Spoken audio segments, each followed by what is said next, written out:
আপনাদের জাতীয় ছাত্রলীগের হাজার হাজার কর্মীকে হত্যা করা হয়েছে। শেখ মুজিবুর রহমান সাহেব সংসদের মতো পবিত্র জায়গাতে দাঁড়িয়ে বলেছিলেন আজকে সিরাজ শিকদার কোথায়। আজকে আমরা বলবো সেই খুনির পেটারটা আজকে বাংলাদেশে পুনর্জন্ম হয়েছে।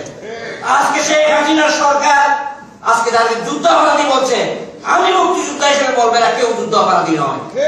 কারণ যুদ্ধ অপরাধী 195 বোঝার পাকিস্তান আর্মি কাদের বলে, কোন ইশারায়, কোন চুক্তির বলে বাংলাদেশের যুদ্ধ অপরাধীদেরকে 195 জন চিহ্নিত যুদ্ধ অপরাধীকে পাকিস্তানের কাছে তুলে দেওয়া হলো।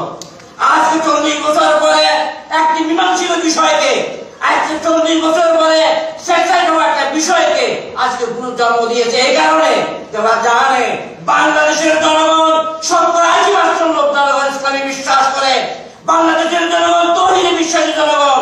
এই দেশে কোনদিন সমাজবাদ, ধর্মনিরপেক্ষবাদ কোন মতবাদের সাথে কায়েম হবে না, জনগণকে কায়েম করতে দেবে না। এই কথা বুঝতে পেরে তারা একের পর ইসলামী আন্দোলনের নেতৃবৃন্দকে নেতৃত্ব শূন্য করে দিয়ে বাংলাদেশকে একটি দেশের বাঁচাটা গোলামে পরিণত করার জন্য এবং বাংলাদেশের স্বাধীনতা এবং সার্বভৌমত্বকে একটি দেশের হাতে বন্ধ করার জন্য তারা সুযোগ করে রেখেছে। যেমনি করে লম্বক দেখছি স্বাধীনতা সার্বভৌমত্ব বিকিয়ে দিয়েছিল, এই জন্য ভাবে সরকার আজকে একটি দেশের হাতে আমাদের স্বাধীনতা সার্বভৌমত্ব বিকিয়ে দিতে চায় এবং সাথে সাথে বাংলাদেশ থেকে ইসলামকে উচ্ছেদ করতে চায়। তাই আমি তাদেরকে বলে দিতে চাই, নেবার কখনো সম্ভব নয়।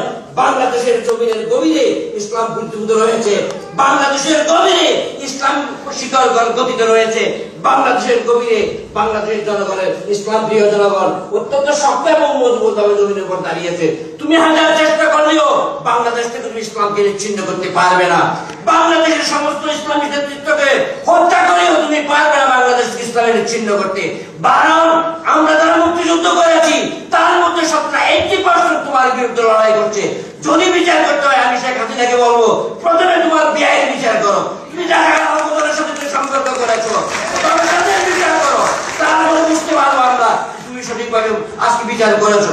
আমরা বলে ক্রিমিনাল ট্রাইব্যুনাল, কোন ক্রিমিনাল ট্রাইব্যুনাল না, আওয়ামী লীগকে যারা ছিল হত্যা রাজনীতির, আজকে আওয়ামী লীগের মধ্যে যারা আছে সবাই সন্ত্রাসী এবং খুনি।